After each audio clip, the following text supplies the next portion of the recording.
Pickel, let's talk about Mike Gesicki, Yes. the former Penn State tight end, and the NFL draft. How do you see it? Because he's not your typical every down tight end, and I think you would probably admit it. Yeah. I think Penn State fans would probably admit they saw him. He's really good at a couple of things, and he's going to. He's physically always going to test well. Yeah. But is he what the NFL wants? I think so. I don't think there's any doubt about it. He's not a guy that is going to line up and block you every single play. There's no question or about any that. play. Or well, I mean, there might be a couple here and there, but for the most part, yeah, he's going to line up and be physical and go down the field and make plays. But he's not ever going to, I don't think, win you a game blocking. I don't think there's any, he's not that kind of tight end. And there's not a ton of those kind of tight ends left, which is why you see some other guys further up draft boards than him because they may not be the complete pass catching option that he is, but they can do, they can catch passes and block pretty well. So I think he has a chance to move up boards though as we get closer to draft time. When you look at everything he's able to do, there's not too many guys in the first 2 rounds that can change a game for you from a receiving perspective and maybe a blocking perspective as Mike Gesicki can. So we'll see. I think that he has a chance to move up, but again, teams are endlessly going to question his blocking ability. Now we've kidded about him and blocking, but to be fair to Mike, when you look at his Penn State career, unfairly maybe, was he kind of put into the spotlight too soon? James played him as a true freshman when he probably was not physically ready in 2014. 2015, he really didn't turn the corner, and he had a case of the yips when it came to, he dropped a lot of balls in games. He didn't really, the light bulb really didn't go on until his 3rd year, 2016. Joe Moorhead's the OC. He's got a different quarterback in Trace McSorley. He's got Saquon Barkley. He's got Chris Godwin.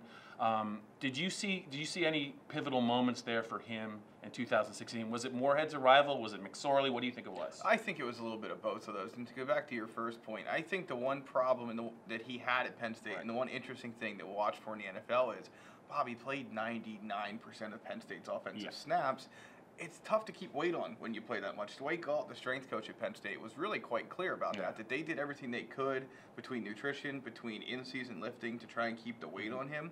When you play 99% of the snaps at your position because Penn State had no other tight end options, you're not going to be as big. You're probably not going to be big enough to be physical in the Big Ten. Now, there's also the desire to want to be physical, which it was questioned at times, fairly or unfairly. But that's something I want to see when he gets to the level where he doesn't need to maybe be the every down guy, or they can build him in such a way with packages to make him the size they want to make him. I think he can make that step forward. So, but yeah, 2016 was the year, no question. He put it all together. It was a little bit of everything in the years prior to that, and he bounced back after a really tough year to have a very, very good end to his career. Yeah, so we're talking about a player that, when he was at Penn State, about 6'6", 250, volleyball, basketball star in Jersey, can jump out of the gym legitimately, 45-inch vertical.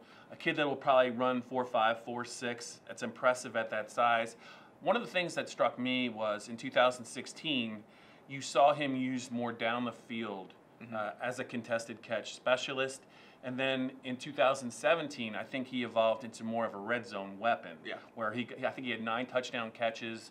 He had 2 touchdown catches in the first game against Akron, 2 more against Pittsburgh. They never, to your point, they never really developed a tight end behind him. No.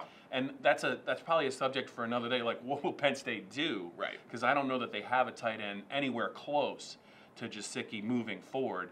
But just his maturation and the fact that he never really got discouraged about that early kind of inconsistency. Do you think it will serve him well moving forward? No question. I mean, when you get into the off-field stuff, the intangibles, things like that, the NFL teams always look for, but can never really put their finger on. I think he has all of those. Smart kid, obviously very talented with the number of sports he played in the past. So he's going to make an NFL team very happy. He may not be able to do everything that some teams want the tight end to do, but he's going to be able to do most of them.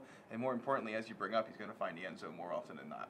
Best guess without putting you completely on the spot. Is he a guy that can sneak into the end of the first round? Is he got 2nd round for sure, or is he a 3rd round or later player?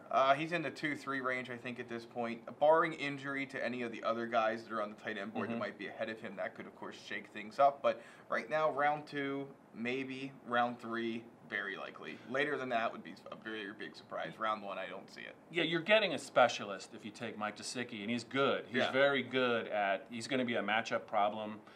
you're not going to really probably ask him to line up in the box. He's probably going to be split out wide in the red zone. He's going to be real tough to stop on those fade plays, but he's not a player like Wisconsin's Troy Fumagalli, who is a guy that can impact, I think, the game as a blocker as well.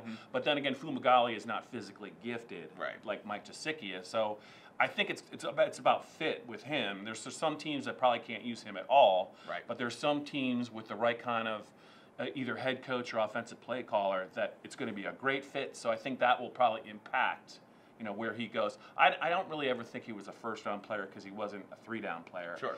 I think you could see him go in the second round, but I don't think he goes any later than the third round. Yeah, agree with that, Bob. All right, that's it.